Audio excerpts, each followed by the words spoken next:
Hello student, welcome to Miss Piskarma YouTube channels. Now in today's video we are going to discuss about the rest part of the first chapter of class 8 science, which is crop production and management. ठीक है. So in today video we are going to discuss about harvesting, manual harvesting, harvester and threshing, thresher and so many other relatives terms we are going to discuss in this video. Okay student, so let's begin the video.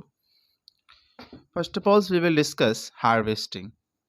सबसे पहले हम लोग बात करेंगे harvesting की. Harvesting क्या है? सो let us understand what is harvesting. Harvesting का मतलब हुआ the cutting and gathering of matured food crops. जो फसल जब पक जाती है, मैच्योर हो जाती है, परिपक्व हो जाती है, यानी कि फसल जब पक जाती है तो उनको काटना और इकट्ठा करना.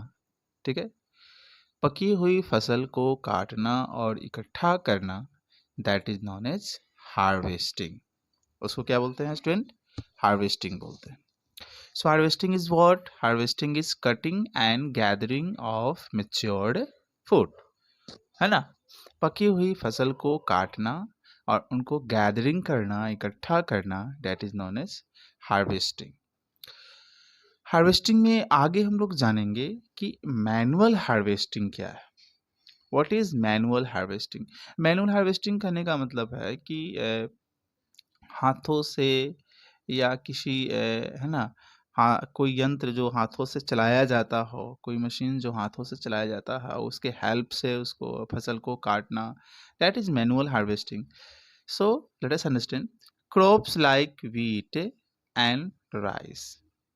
ऐसी फसलें, गेहूं और चावल जैसी फसलें को are cut close to the ground by the hand using a cutting tools. एक काटने वाली मशीन या यंत्र लेते हैं जिसको सिकल कहते हैं, हंसली या हंसुआ कहते हैं. ठीक है, उसके हेल्प से क्या करते हैं, एकदम जो गेहूं की फसल है या चावल की फसल है, उसको ग्राउंड के पास से काट देते हैं.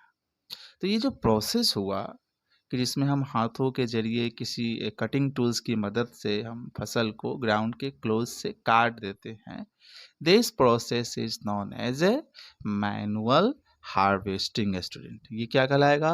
This is called manual harvesting. ये क्या student? This is called manual harvesting. ठीक है, ओके.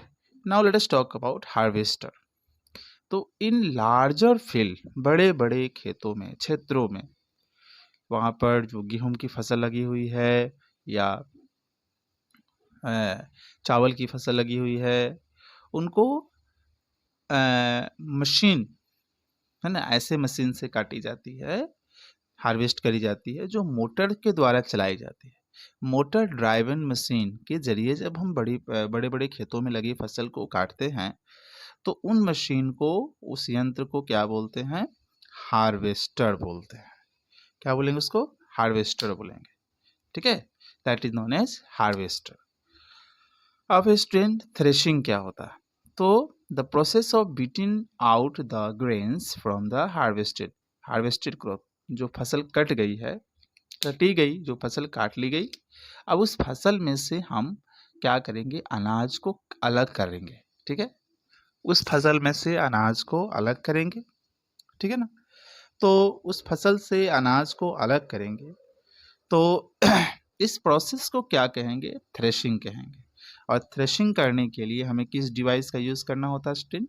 थ्रेशर का यूज़ करना होता है. थ्रेशर एक डिवाइस है जिसके जरिए हम कटी गई, जो फसल काट ली गई है, उसमें से अनाज को हम लोग अलग कर देते हैं स्टूडेंट. ठीक है, सो स्टूडेंट अभी हम लोग बात करेंगे थ्रेशर. थ्रेशर क्या है, चाफ क्या है, and traditional method of threshing क्या है, उसके बारे में जानेंगे. तो first we begin with thresher.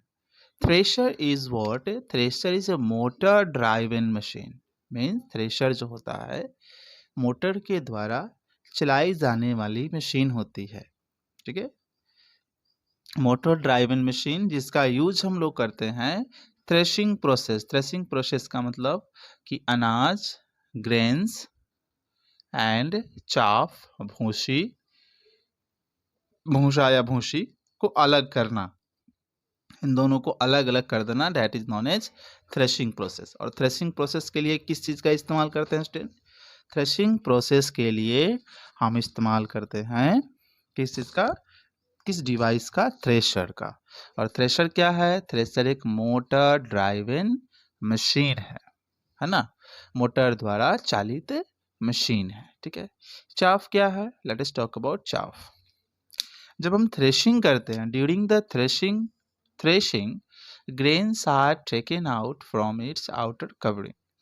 जब हम थ्रेशिंग प्रोसेस करते हैं तो थ्रेशिंग प्रोसेस के समय अनाज अलग हो जाता है, और अनाज के अलग हो जाने के बाद जो बाकी चीज़ें रह जाती है, जो बाकी चीज़ें बच जाती है अनाज के अलग होने के बाद, तो उन बाकी चीज़ों को कहा जाता है चाफ, भूसा या भूसी, ठीक है। Okay, late us talk about traditional method of threshing. Threshing तो थ्रेशिंग का जो मॉडर्न मेथड है, मॉडर्न मेथड में हम लोग हार्वेस्टर का इस्तेमाल करते हैं, थ्रेशर का इस्तेमाल करते हैं। लेकिन थ्रेशिंग का एक बहुत ही पुराना मेथड है, जो एंशियंट मेथड है, ट्रेडिशनल मेथड है। उसमें क्या होता है कि harvested crop is spread of the ground in a small area. छोटी सी जगह में वो कटी गई फसल को फैला दी जाती है, ठीक है। एक छोटे से एरिया में काटी गई फसल को फैला दी जाती है, ठीक है। And second point is the various cattle are made to walk over it.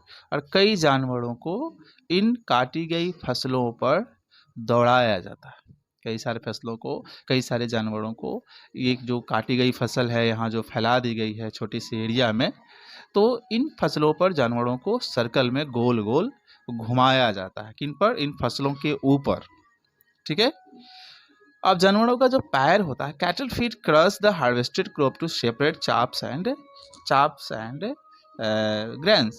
अब जानवरों के जो पैर होते हैं, जब जानवर इन फसलों के ऊपर गोल गोल घूमते हैं, इससे क्या होता है कि जो फसल है उसमें से भूसा अलग हो जाते हैं और अनाज अलग हो जाते हैं। तो this is called student traditional method of harvesting.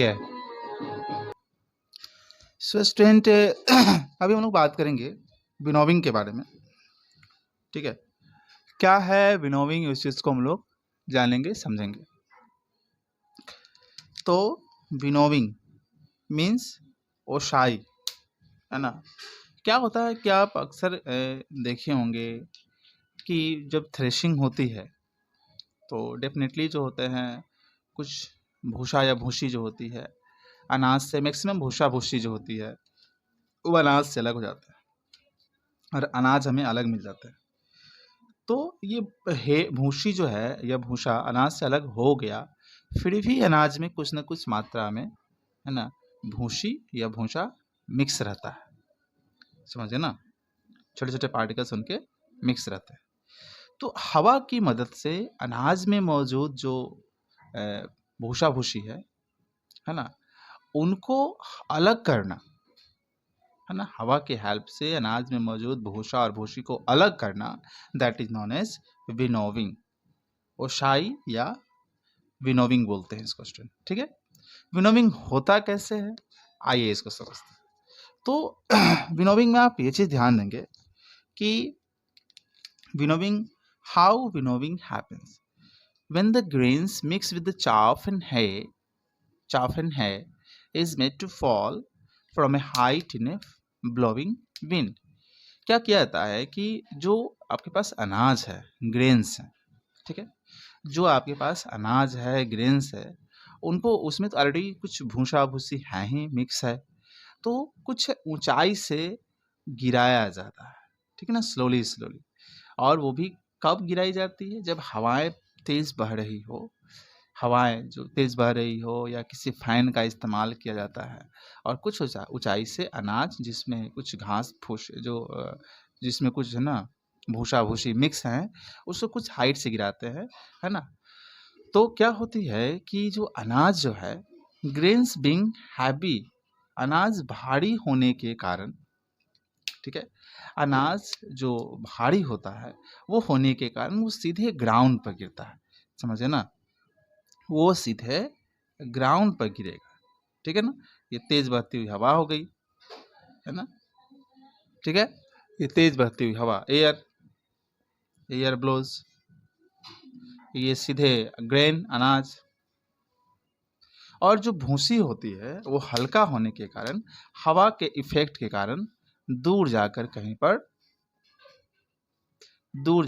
पर वो हमें चाफन है, भूसा भूसी यहाँ हमें इकट्ठा हो जाता है, और ये ग्रेन इससे अलग हो गया, और चाफन है जो था ग्रेन के अंदर मौजूद था वो अलग हो गया, ठीक है। तो this process is known as winnowing. और कैसे विनोविंग होता है तो आपने जाना, अनाज ग्रेन्स बीइंग हैवी, अनाज भारी होने के कारण वो सीधे नीचे गिरता है ग्राउंड पे, ठीक है। वेयर एज, जबकि चाफ एंड है जो भूसा भूसी होते हैं, बीइंग मच लाइटर, बहुत ही हल्का होने के कारण वो कुछ डिस्टेंस पर जाकर गिर जाते हैं। क्यों? Due to the effect of air और विंड।